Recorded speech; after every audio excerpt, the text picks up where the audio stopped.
جی 15 نومبر سے بلوچستان کے علاقے گوادر میں جاری حق دو گوادر تحریک کا دھرنا جو ہے جو کہ خواتین پر مشتمل ہے، اور گوادر کی ہزاروں خواتین جو ہیں وہ مولانا ہدایت الرحمان کی قیادت میں اس دھرنے میں شریک ہیں اور اپنا احتجاج جو ہے وہ ریکارڈ کروا رہی ہیں۔ خواتین کا یہ دھرنا اس وقت پاکستان کے ایوانوں میں اور خصوصاً بلوچستان کے حکومتی ایوانوں میں ہلچل مچایا ہوا ہے۔ اسی طرح یہ جو دھرنا ہے یہ بین الاقوامی سطح پر اور قومی سطح پر بھی ہر حلقے میں جو ہے وہ اپنی اہمیت اختیار کر چکا، اور اس کی اہمیت کی جو بنیادی وجہ یہ ہے کہ اگر ہم تاریخ کا اگر مطالعہ کریں، تاریخ کے اوراق کو کھنگالیں، تو بلوچستان اور گوادر کے جو قبائلی علاقہ جاتے ہیں وہاں کی خواتین جو کہ باپردہ اور حجاب کے حوالے سے بڑی اس پر عمل درآمد ہوتا ہے، تو پہلی بار جو خواتین ہیں گوادر کی اور بلوچستان کے قبائلی علاقہ جات کی وہ اپنے مطالبات کی منظوری کے لیے، اپنے حقوق کے لیے جو ہے وہ گوادر کی سڑکوں پر نکل آئی ہیں۔ 15 نومبر کو مولانا ہدایت الرحمان کی قیادت میں حق دو گوادر تحریک کا آغاز ہوا، اور اس تحریک میں خواتین کی ہزاروں تعداد جو ہے وہ اس وقت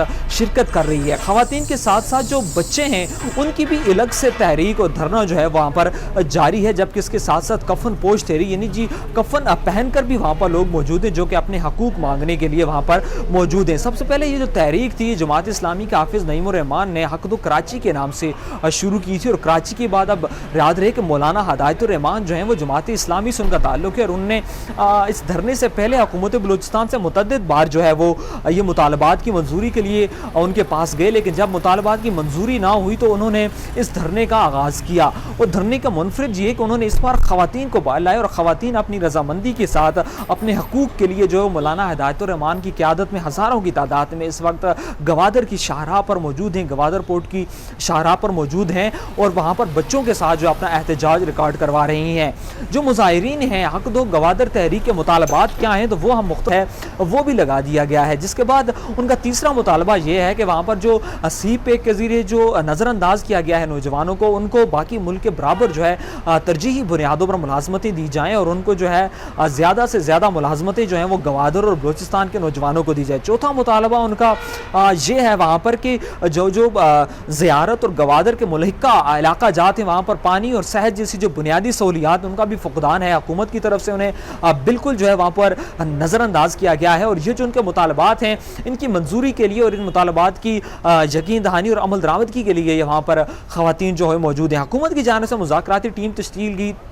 گئی، اور 3 ممبران نے مظاہرین سے مولانا ہدایت الرحمان سے وہاں پر مذاکرات کیے، جس میں 4 مطالبات کو حکومت کی جانب سے اب تک منظور کیا گیا، لیکن نوٹیفیکیشن بھی کیا گیا اور احتجاج کو مؤخر کرنے کا کہا گیا، لیکن اب تک احتجاج مؤخر نہیں کیا گیا۔ مولانا ہدایت الرحمان کے مطابق احتجاج مؤخر نہ کرنے کی سب سے بڑی وجہ یہ ہے کہ نوٹیفیکیشن تو حکومت بلوچستان کی جانب سے جاری کیا گیا، لیکن اب تک اس پر عمل درآمد نہیں ہوا۔ جب تک انہوں کا کہنا ہے کہ ہمارے مطالبات پر عمل درآمد نہیں ہوتا، یہ دھرنا جاری رہے گا، اور مستقبل میں جو آئندہ کی لائحہ عمل ہے وہ بتاتے ہوئے مولانا ہدایت الرحمان کا یہ کہنا تھا کہ اگر ہمارے مطالبات منظور نہیں کیے گئے تو ہم جو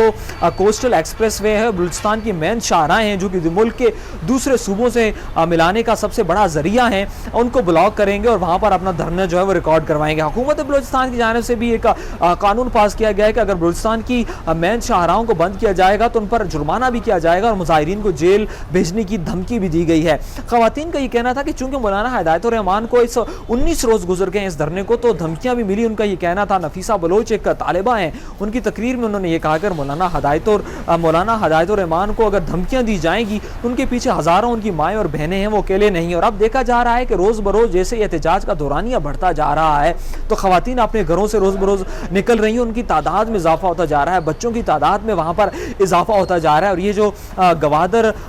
حق دو جو تحریک ہے یہ جو ہے روز بروز اہمیت کی حامل بنتی جا رہی ہے، اور پاکستان کی جتنے بھی سنجیدہ حلقے ہیں، حکومتی ایوان ہیں، وہاں پر اپنی اہمیت اختیار کر چکے ہیں کہ پاکستان اور پھر بالخصوص بلوچستان میں پہلی بار جو قبائلی علاقہ جات کی خواتین ہیں جو گھروں سے باہر بھی نہیں نکلتی تھی وہ آج اپنے حقوق کے لیے بلوچستان کی سڑکوں پر ہیں، اور ببھانگے دہل جو ہے ڈنگے کی چوٹ پر اپنے مطالبات کا اور اپنے حقوق جو ہیں وہ مانگ رہی ہیں۔ اور حکومت کے لیے اس وقت یہ جو تحریک ہے گوادر حق دو تحریک جو یہ درد سر بنی ہوئی ہے۔ مستقبل میں دیکھنا یہ ہے کہ کیا حکومت ان کے مطالبات پر عمل درآمد کرواتی ہے یا پھر یہ تحریک یوں ہی جاری رہے گی اور بلوچستان کی جو مین شاہراہ ہیں انہیں معطل کر دیا جائے گا ٹریفک کے لیے۔ اب یہ آنے والا وقت ہی بتائے گا۔ Capital TV Washington DC کے لیے اسلام آباد سے سردار محمد اویس۔